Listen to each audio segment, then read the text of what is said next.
Bloomberg Audio Studios. Podcasts, radio, news. You're listening to Bloomberg Businessweek with Massar and Tim Stenovec on Bloomberg Radio. Katie, I know I asked you this earlier. I don't know if we were on air, though, but about going to New Jersey and seeing the leaves and the fire danger? Yeah, I can't actually remember if we were on air or not. Yeah. But yeah, no. We're always on air. Always. Well, I live here. But anyway, yeah, no, it was wild this weekend waking up in Manhattan, seeing the air quality index above 100. Haven't seen that in a while. I had to flee to New Jersey, at least where I was going in New Jersey. Well, I have bad news for you. Yeah. There are wildfires in New Jersey. And according to the Associated Press, it's been the driest September and October ever. Yeah. New Jersey is now going to issue a drought warning. It could be a step that could eventually lead to mandatory water restrictions if significant rain doesn't fall soon. I'm from California. Yeah, no. This is like what we deal with all the time.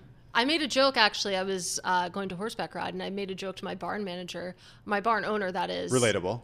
I feel like we're in California. Yeah. I'm like worried about wildfires. We're praying for rain, but we're in the great state of New Jersey. So that plus the fire in Prospect Park on Friday night, the hurricane intensity that we saw, rising insurance prices. Scary stuff. These are things that we can see coming as a result that many scientists would argue of a warming planet, of climate change. But there are also hidden costs of a warming world. And that's what our Jisung Park writes about in his new book. It's called Slow Burn, The Hidden Costs of a Warming World. Jisung Park is assistant professor at the University of Pennsylvania. He's also an environmental and labor economist. He joins us this afternoon from New York. Jisung, good to have you with us. It's remarkable to hear that there are hidden costs here, because this is something that I think is so visceral for so many people, no matter where they live right now. So what's hidden right now? Yeah, well, first of all, thanks for having me on the program. I was smiling a bit when you were, in the intro talking about the wildfires in New Jersey. Certainly something that my wife and I experienced a lot of when we were living in California. But that's a great case in point of the hidden costs. I mean, when we talk about wildfires, typically what's most salient and visible are the flames, right? They burn down homes. They force us to evacuate. That's very destructive. But at least according to recent research by researchers at Harvard and Stanford and elsewhere, the hidden costs associated with wildfire smoke may be just as damaging, if not more so. The last numbers that I saw suggest that maybe dozens of people have died due to wildfire flames in the past several years in the United States. But the estimates are that anywhere between 5,000 and 15,000 may have died every year due to the additional air pollution caused by the wildfire smoke, which, as you may know, can travel large distances. So that's just one example of the many hidden costs. I mean, just to take a step back, one of the reasons why I wrote the book is as you mentioned, climate change has become such a visceral issue, but it's also a very complex issue, and we all need sort of simplifying mental heuristics to help us think about it. And for better or for worse, I had the observation that a lot of the discussion around climate change is tended to have sort of a black or white kind of almost fatalistic hue to it. And that's useful if you think about, it's useful to think about climate change, of course, as sort of an insurance problem, right? How are we insuring against the risk of potential planetary catastrophe? That's obviously one important way to think about it. But one of the additional mental heuristics that I certainly hope we can add to our toolkit is to think of it as a slow burn, right? As not so much an imminent crisis for, all of life on planet Earth, but more of a slow burning kind of degradation of quality of life crisis that is already unfolding, sometimes in visually salient ways, but often in hidden ways. Well, if you think about it as a slow burn, what does that mean in terms of addressing climate change? Because it feels like, with so many things, there's this big dramatic event, and then there's all this urgency created around it to address it. If it is a slow burn, do you think that takes the urgency out of trying to combat this problem? Yeah, I mean, that's certainly a risk, and that's probably one of the reasons why, there's so much disagreement about how we should communicate climate change, the politics behind it. It's always been contentious. And there's good, I think, a good argument for at least jolting us out of our complacency, via images that are more, salient and some might argue extreme. But I would argue that if you believe in, evidence-based policy, and if you believe in the public's ability to understand and digest even some modicum of data, uh, the data kind of speaks for itself almost overwhelmingly now. That even if you think about just the economic consequences of the slow burn aspect of climate change, putting aside the sort of distant potential annihilation prospect, um, the data suggests that it makes cost benefit sense from a societal standpoint to aggressively reduce emissions. Now, how we communicate that, who we communicate that to, in what settings, I'm not an expert in that, and I'm sure that will vary. But if you care about just understanding the basic economics behind, the cost benefit, the social cost benefit of reducing greenhouse gas emissions aggressively, which is what is needed, right, to slow the slow burn, the data sort of speaks for itself at this point, I think. Well, how do you think about I think the conversation we're having today is going to be a lot different than the conversation we would have had 2 weeks ago, because now Trump has been elected to another term. He's now tapped former New York Congressman Lee Zeldin as EPA chief. This is somebody who's a climate skeptic. We have about a minute left. We're going to do some news and we're going to come back and talk to you more about this. But how do you think about the federal government and the new administration playing a role in everything that you're talking about? Yeah, that's a great question. I wish I had a crystal ball. I was speaking to one of my colleagues the other day we were just speculating, okay, like how durable do we think the provisions of the Inflation Reduction Act and other legislative measures on climate change that were passed during the Biden administration will be over the next 4 years? And we weren't sure. I don't think anyone is sure about that.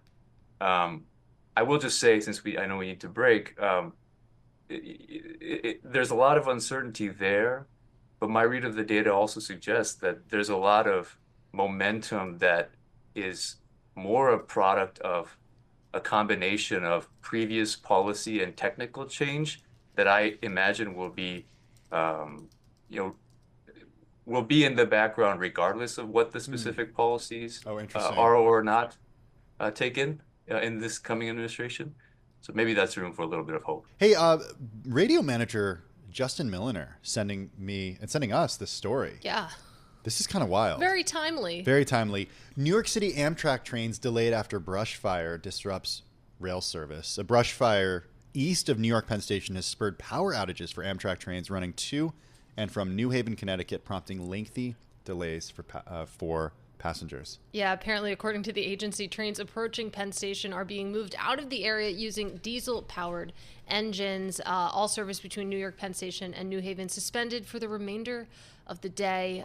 Trains between Boston South Station and New Haven are operating at limited capacity. There's a lot of unhappy commuters right now, but again, like you said, this is because of a brush fire. Exactly. This is a visceral reminder of climate change, given that we've seen record heat in the area, record temperatures in the area this month and last month. Let's get back to our Jisung Park, assistant professor at the University of Pennsylvania. He's also an environmental and labor activist. He's got a new book out. It's called Slow Burn, The Hidden Costs of a Warming World. He joins us once again from New York.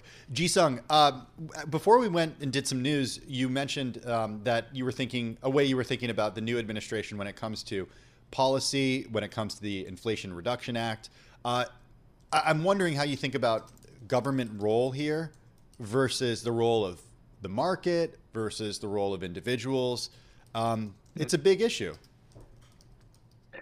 Yeah, absolutely. And so maybe it's worth taking a step back and separating out what realm in which we are referring to it. When it comes to climate change, right, you can think about mitigation, right, reducing emissions, the energy transition, whatever name you want to put to it, right? The role of government there is in some ways unambiguous, at least in terms of whether there should be some government role, and we can get into why that is. But the short story is that, climate change constitutes a classic negative externality problem and a global public good problem. And so government needs to play some role in setting the market signal straight. Of course, that doesn't mean that government is the only player. There's a huge role to be played by the private sector. We could also talk about what is the government's role in adaptation? I mean, you mentioned the brush fire and what it has done to disrupting rail service between Penn Station and New Haven.